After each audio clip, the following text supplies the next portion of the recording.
আসসালামু আলাইকুম নাকি কেমনে আসসালামু আলাইকুম ওয়া রাহমাতুল্লাহ আসসালামু আলাইকুম ওয়া রাহমাতুল্লাহ। ও মুমিন, তুমি নামাজে যেইভাবে সালাম ফিরিয়েছো এক মুসলমান আরেক মুসলমানকে দেখার পরে ঠিক এইভাবে সালাম ফেরাও। আল্লাহ বুঝার তৌফিক দান করে। যখন আমিন।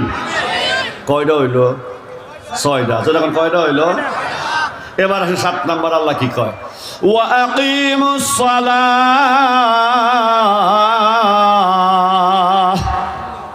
নামাজ কায়েম করো। জোরে বলে কি কায়েম করো? হে যুবক, আল্লাহ তার নামাজের কথা 7 নম্বরে বলেছেন। অথচ ইসলাম মধ্যে নামাজের গুরুত্ব সব চাইতে বেশি, সব কিছুর চাইতে নামাজের গুরুত্ব বেশি। যার মধ্যে নামাজ নাই তার মধ্যে ইসলাম নাই, যার মধ্যে নামাজ আছে তার মধ্যে সব আছে। কিন্তু আল্লাহ পাক এই আয়াতের মধ্যে নামাজের কথা 7 নম্বরে বলেছেন। তার কারণটা কি? আল্লাহ বোঝাইতে চায় আগে 6টা যার ঠিক, সে যখন নামাজ পড়বে তার নামাজ হবে 100% সহি।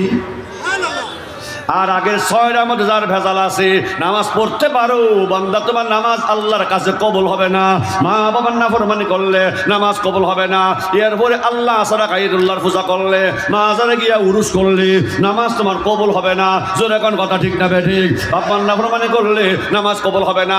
নিকটরাতের হক আদায় না করলে অনেক লোক, অনেক যুবকরা আছে, অনেক যুবকরা আছে। ও যুবক, তোমার গায়ে রক্ত গরম, তুমি বড় ভাই মানো না, মুরব্বী মানো না। বলেন সমাজের মধ্যে এমন যুবক আছে নাকি? না।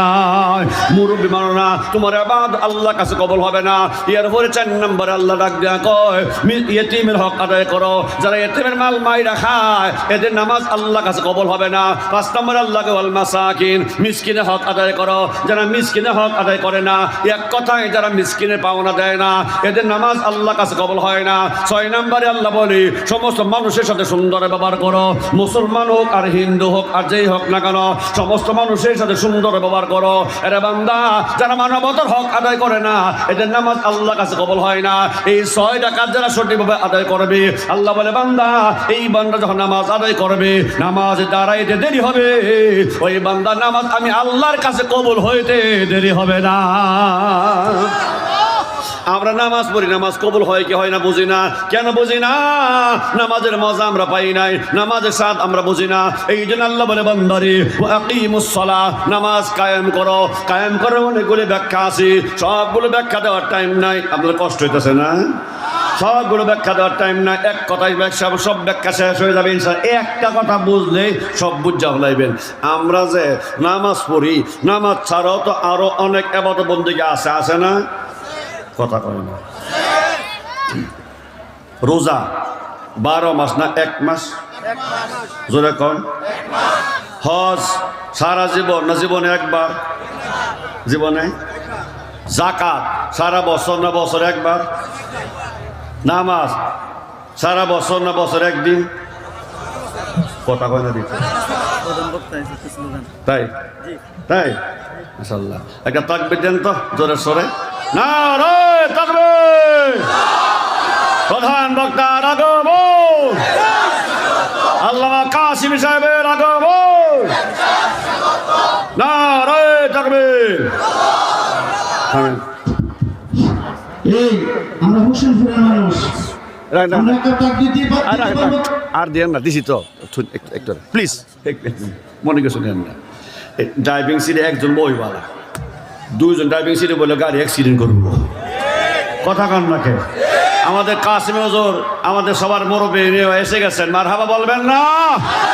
আর হুজুরে বলি মারহাবা। পুরা ভাইয়ার আমার, আমি আর বললাম না, তবে শেষ কথার এক কথা, এই সমস্ত কওমে মাদ্রাসার ফসল হলো আল্লামা নজরুল ইসলাম কাসেমি। এই সমস্ত কওমে মাদ্রাসার ফসল হলো আল্লামা নুরুল ইসলাম অলিমুরি। এই সমস্ত মাদ্রাসার ফসল হলো আল্লামা আনোয়ার শাহ। জোরাকার কথা ঠিক না ঠিক? ভাইয়ার আমার, আমি আপনাদেরকে জিজ্ঞাসা করতে চাই, আজকে হাজার হাজার মানুষের জমায়েত এখানে আলহামদুলিল্লাহ কবুল মঞ্জুর করেন। এই মাদ্রাসাটা দিন দিন উন্নতি হোক, তরক্কি হোক, সবে আমরা চাই কি চাই না? কথা কন না কে? জোরাকার চাই কি চাই না? এলোমেলো করবে না, হুজুর স্টেজে ওঠে না, আমি কইলে উঠবো, এরা উঠতো না, বুঝেন নাই? স্টেজে উঠবে, আমি কইলে উঠবে, এরা উঠবে না ইনশাল্লাহ। এই কয়েকটা মিনিট একটু হিম্মত করে সবাই আওয়াজ দিয়ে বলেন আল্লাহু আকবার। আরো জোরে আল্লাহু আকবার। আল্লামা নজরুল ইসলাম কাসেমীকে আমরা ভালোবাসি কার কারণে? জোরে এখন কিসের কারণে? কোরআনের কারণে। জোরে এখন কথা ঠিক না ঠিক? কোরআন আছে যেখানে আমরা আছি, কোরআন নাই যেখানে আমরা নাই। এই মাদ্রাসার মধ্যে কোরআন আছে, বলেন আছে নাকি নাই?